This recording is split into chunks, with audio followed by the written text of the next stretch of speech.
सांसों की जरूरत है जिंदगी के लिए, वैसे ही अभिक्रियाओं की जरूरत है पेपर के लिए। जय हिंद दोस्तों, आपका स्वागत है अपने YouTube चैनल के PW में। और आज हम आपके लिए लेकर आए हैं केमिस्ट्री के बहुत ही इंपॉर्टेंट रिएक्शन, जिन्हें हम बड़ी ही आसान भाषा में समझेंगे। तो चलिए देखते हैं। पहला यहाँ पर रिएक्शन कौन सा दे रखा है। यहाँ पर दे रखा है वोल्टेज अभिक्रिया। तो वोल्टेज अभिक्रिया कैसे इसको हम याद करें, कैसे इसको हम समझें, तो हम बहुत ही आसान समीकरण से समझाएंगे। तो पहले हम यहाँ पर बनाएंगे, फिर आपको समझाएंगे। तो आप भी अपनी कॉपी और कलम लेकर बैठिए हमारे साथ और चलिए तैयारी करेंगे। तो यहाँ पर हम लिखेंगे क्या कि हम देंगे आपको कि जब मेथिल क्लोराइड की शुष्क ईथर की उपस्थिति में, शुष्क ईथर की उपस्थिति में सोडियम धातु के साथ, किसके साथ, सोडियम धातु के साथ अभिक्रिया कराने पर एल्केन प्राप्त होता है। तो एल्केन में हम यहां पर क्या निकालेंगे, एल्केन में C2H6 निकालेंगे। तो अब बहुत ही आसान भाषा में हम समझेंगे। तो यहां पर क्या दे रखा है, C2H6। मेरे पास कार्बन केवल एक है, हाइड्रोजन मेरे पास 3 है। तो वहां पर हाइड्रोजन कितने हो गए, 6 हो गए। तो ये सिंपल सी बात है कि यहां पर हम बैलेंसी समान करेंगे तो 2 अणुओं को जोड़ देंगे। तो C2H2 निकल गया। तो इसका बन गया एथेन बन गया। भैया बात समझ में आ गई आपको। अब मेरे पास बचा क्या है, क्या बचा है, 2 की गुणा Cl में करेंगे तो Cl2 हो जाएगा, यानी Cl2 हो जाएगा। और प्लस मेरे पास अभी सोडियम बचा है। तो सोडियम में यदि हम 2 अणुओं को जोड़ दें तो 2Na हो जाएगा। अब दोनों में हमें 2 कॉमन मिल रहा है। जब 2 कॉमन ले लेंगे तो क्या बचेगा मेरे पास, 2Na और Cl। बात समझ में आई। तो यहां पर लिख देंगे प्लस 2NaCl। इतनी सी बात आपको समझ में आई। तो ये हमारा जो रिएक्शन बना है, ये वोल्टेज अभिक्रिया का रिएक्शन बना है। ओके, बात समझ में आई। इसको क्या कहते हैं, मेथिल क्लोराइड। क्या नाम है इसका भैया, मेथिल क्लोराइड। ओके, तो चलिए एक बार और इसे समझ लीजिए, बस रिएक्शन तैयार हो गया। तो मैंने यहां पर क्या आपको समझाया है कि जब मेथिल क्लोराइड की शुष्क ईथर की उपस्थिति में सोडियम धातु के साथ अभिक्रिया कराएंगे तो हमें एल्केन प्राप्त होगा। यानी यहां पर चाहे मेथेन बने, चाहे एथेन बने, चाहे प्रोपेन, वो तो अलग की बात है। तो यहां पर एथेन प्राप्त हो गया। ठीक है, तो 2 अणु इसमें जोड़ दिए बैलेंसी समान करने के लिए। तो सोडियम में भी 2 जोड़ दिए और 2NaCl मेरा प्राप्त हो गया। Thank you. तो ये पहला रिएक्शन आपको समझ में आया। चलिए जल्दी से नोट कर लीजिए। अब देखेंगे यहां पर समीकरण नंबर दूसरा है हमारे पास। समीकरण नंबर दूसरा है भैया वोल्टेज फिटिंग अभिक्रिया। तो वोल्टेज फिटिंग अभिक्रिया का रिएक्शन कैसे बनाएंगे।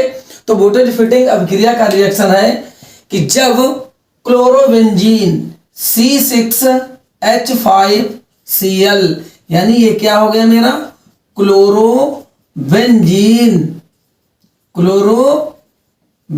की, जब क्लोरोबेंजीन की मेथिल क्लोराइड के साथ, मेथिल क्लोराइड यानी CH3Cl, ये क्या हो गया, मेथिल क्लोराइड के साथ शुष्क ईथर की उपस्थिति में, किसकी उपस्थिति में, शुष्क ईथर की उपस्थिति में सोडियम धातु के साथ अभिक्रिया कराने पर, सोडियम का मतलब Na, बात समझ में, कराने पर टॉलुइन प्राप्त होता है। क्या प्राप्त होता है भैया, टॉलुइन प्राप्त होता है। तो टॉलुइन का सूत्र क्या होता है यहां पर देखेंगे। यहां से लेंगे हम C6H5, तो यहां पर निकाल दिया मैंने C6H5, बात समझ में आई। और यहां से मैंने ले लिया CH3, ये मेरा क्या बन गया भैया, टॉलुइन बन गया।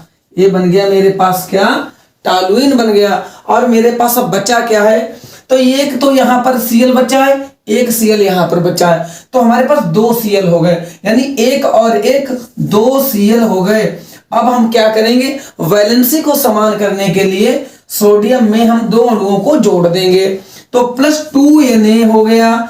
अब आपको फिर पता चल गया होगा कि दोनों में 2 मुझे मिल गया कॉमन, और यहाँ Na, यहाँ बचा Cl, तो हो गया NaCl हो गया। तो यहाँ पर लिखेंगे +2 NaCl। इतनी सी बात आपको समझ में आ गई। तो चलिए एक बार और इसकी हिंदी को समझ लीजिए, रिएक्शन आ जाएगा आपको समझ में। तो यहाँ पर मैंने क्या लिया है कि मैंने कहा था कि जब क्लोरोबेंजीन की मेथिल क्लोराइड के साथ शुष्क ईथर की उपस्थिति में सोडियम धातु के साथ अभिक्रिया करवाएंगे तो हमें यहाँ पर टॉलुइन प्राप्त हो जाएगा। इतनी सी बात सबको समझ में आ गई। तो चलिए जल्दी से नोट कर लीजिए। अब चलिए अब यहाँ पर रिएक्शन नंबर हम 3 देखेंगे, और तीसरा रिएक्शन मेरा क्या दे रखा है, फ्रीडल क्राफ्ट अभिक्रिया। और फ्रीडल क्राफ्ट अभिक्रिया को कैसे समझेंगे, तो चलिए इसको भी बड़ी आसान भाषा में समझते हैं।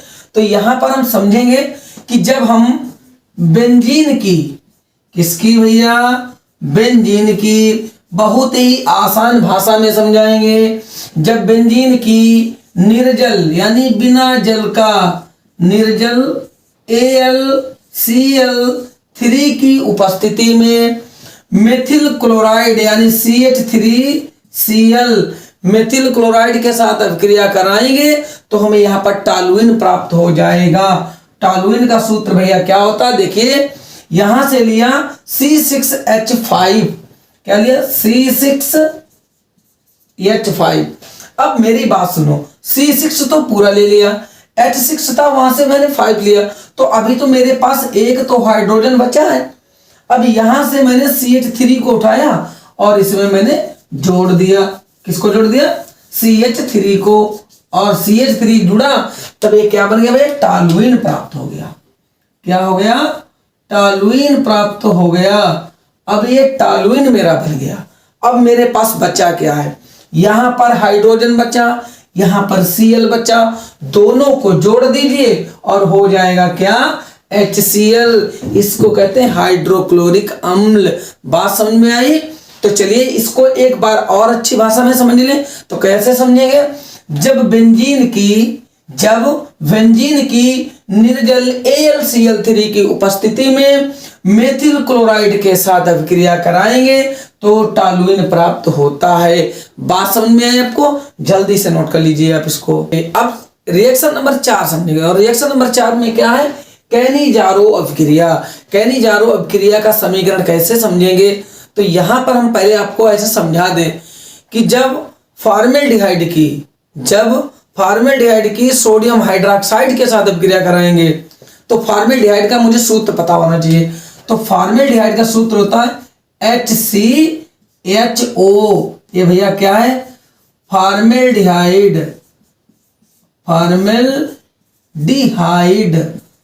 जब फॉर्मेल्डिहाइड की सोडियम हाइड्रोक्साइड यानी NaOH, ये क्या है, सोडियम हाइड्रोक्साइड, जब सोडियम हाइड्रोक्साइड के साथ कराएंगे तो यहां पर क्या प्राप्त होगा, मेथिल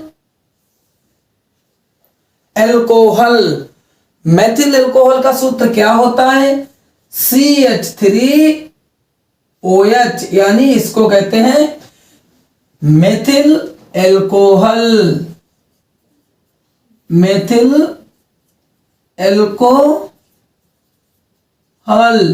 और दूसरी भाषा में सोडियम फॉर्मेट HCOO, यानी ये बनेगा, ये हमारा बनेगा रिएक्शन सोडियम फॉर्मेट।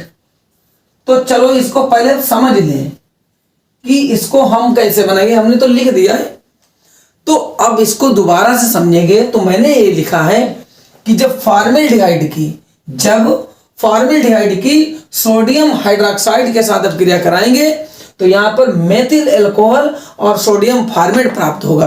तो इसके लिए मुझे यहां पर एक बात की जरूरत है और वो है हमारी वैलेंसी। तो यहाँ पर वैलेंसी को कैसे समान करेंगे, तो देखिए जरा ध्यान से। तो यहाँ पर हमें ये पता चल रहा है कि कार्बन से ही हम देख लें तो मेरे पास केवल कार्बन मात्र एक है, और इधर मेरा कार्बन एक और दो निकल गया। तो ये तो हमें पता चल गया कि यहाँ पर हम दो अणुओं को जोड़ दें तो कार्बन तो पूरे हो गए। इतनी सी बात समझ में आए। अब यहाँ पर हाइड्रोजन की कंपेयर करेंगे तो एक हाइड्रोजन एक है और एक ए है, तो एक और एक दो हो गए। हाइड्रोजन मेरे पास दो हैं, दो ये वाले दो, और दो की गुणा जब दो में करेंगे तो भैया दो दूनी चार हाइड्रोजन मेरे पास हो जाएगा। कितना हो जाएगा? चार हो जाएगा। अब मेरी बात सुनो, चार में क्या हम लिख सकते हैं CH3, यानी तीन लिख सकते हैं। यहां पर केवल मेरे पास एक हाइड्रोजन बचेगा, एक हाइड्रोजन बचेगा। उस हाइड्रोजन में हम OH जोड़ देंगे, O वाला H जोड़ देंगे तो OH हो जाएगा। अब यहां पर मेरे पास अभी बचा क्या क्या, ये हमें देखना जरूरी है। देखो अब यहां पर कार्बन दो थे, एक निकले, एक कार्बन बचा मेरे पास, एक कार्बन बचा। अब देखो यहां पर ये हाइड्रोजन और OH और यानी ये पूरा बचा है मेरे पास। और यहां पर एक चीज और भी तो बची है, जरा ध्यान से समझिए। तो मेरे पास ऑक्सीजन दो है, जब दो की गुणा करेंगे तो दो यहां पर हो जाएंगे। अब यहां मैंने केवल एक निकाला है, अभी मेरे पास एक ऑक्सीजन बचा है, तो एक ये ऑक्सीजन एक ये, तो डबल O हो गया। H को पहले लगा दो, बाद में लिख दो Na। ओके, बात समझ में आई। तो यहां पर सोडियम फॉर्मेट प्राप्त हो गया। बात समझ में आई। तो दोबारा इसको समझिए, तो कैसे लिखेंगे हम, जब फॉर्मेल्डिहाइड की सोडियम हाइड्रोक्साइड के साथ अभिक्रिया कराएंगे तो मेथिल अल्कोहल और सोडियम फॉर्मेट प्राप्त होगा। तो चलिए जल्दी से नोट कर लीजिए। अब देखेंगे यहां पर रिएक्शन नंबर 5, और रिएक्शन नंबर 5 में दे रखा है स्मिट अभिक्रिया। तो स्मिट अभिक्रिया का समीकरण क्या होता है, तो जब हम एसिटिक अम्ल की हाइड्रोजोइक अम्ल के साथ अभिक्रिया कराएंगे तो वहां पर मेथिलेमीन प्राप्त होगा।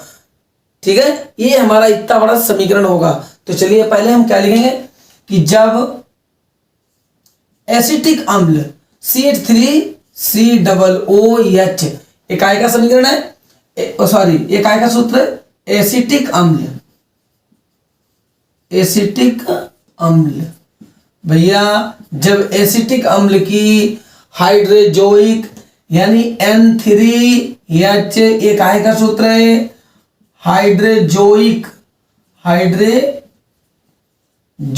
अम्ल के साथ अभिक्रिया कराएंगे तो यहां पर मेथिल एमीन प्राप्त होगा। और मेथिल एमीन का सूत्र क्या होता है, ध्यान से समझिएगा थोड़ा सा।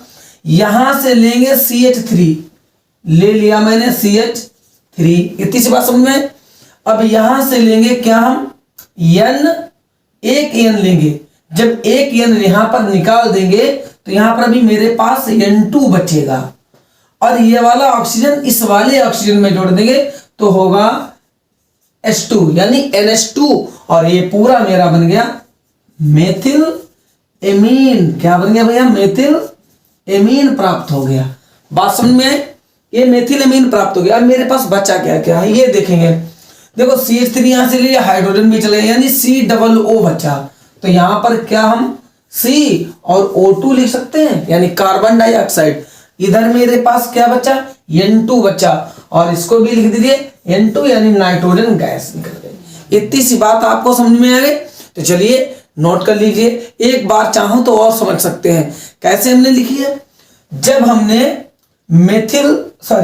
एसिटिक अम्ल की हाइड्रोजोइक अम्ल के साथ अभिक्रिया करवाई, यानी एसिटिक अम्ल की हाइड्रोजोइक अम्ल के साथ अभिक्रिया कराने पर क्या प्राप्त होता है, मेथिल एमीन प्राप्त होता है। तो बात समझ में, यहां से CH3 लिया, यहां से N उठाया और ये वाला H इसमें जोड़ दिया तो H2 हो गया। अब यहां पर बचा CO2 और यहां पर बचा N2। ये हो गया रिएक्शन फाइनल। जल्दी नोट करो। अब रिएक्शन नंबर 6 देखेंगे, और यहां पर दे रखा है विलियमसन संश्लेषण। और विलियमसन संश्लेषण भैया क्या होता है, बहुत ही आसान भाषा में इसको भी समझेंगे, समीकरण देखेंगे इसका। तो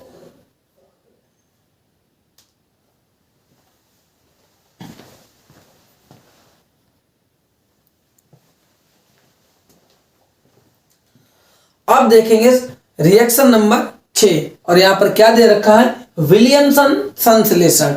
तो विलियमसन संश्लेषण का भी समीकरण बड़ी आसान भाषा में समझेंगे। तो यहां पर क्या दे रखा है, जब हम सोडियम एथॉक्साइड यानी C2H5O Na, ये काहे का सूत्र है, सोडियम एथॉक्साइड,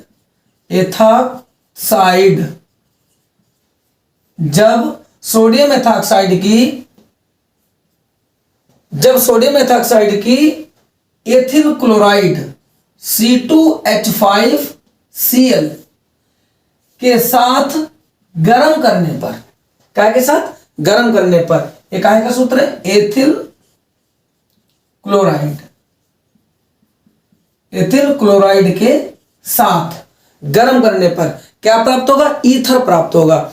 ईथर क्या होता है, जहां पर ओ शब्द बीच में हो और दोनों एक साइड में हो। तो देखिए यहां पर क्या लेंगे, इधर से उठा देंगे हम C2H5O, इतना उठा लो, C2H5O उठ गया। अब यहां पर जोड़ना क्या है, C2H5, यानी यहां पर हमने जोड़ दिया C2H5 और ये बन गया मेरा डाई एथिल ईथर। क्या बन गया भैया, डाई एथिल ईथर, ये बन गया डाई एथिल ईथर। दोबारा अब यहां पर बचा क्या है, इधर से बचा Na और यहां पर बचा Cl और इन दोनों को जोड़ दीजिए तो हो जाएगा NaCl। बात समझ में आई? ये है हमारा विलियमसन संश्लेषण का समीकरण। तो कैसे बनाया मैंने कि जब सोडियम एथॉक्साइड की एथिल क्लोराइड के साथ अभिक्रिया करवाएंगे या गर्म करवाएंगे तो यहां पर ईथर प्राप्त होगा। तो यहां से मैंने C2H5O लिया, यहां से C2H5 लिया तो डाई एथिल ईथर प्राप्त हो गया और यहां पर Na और वहां पर बचा Cl। तो टोटल मैंने जोड़कर लिख दिया NaCl। चलिए जल्दी से नोट कर लीजिए।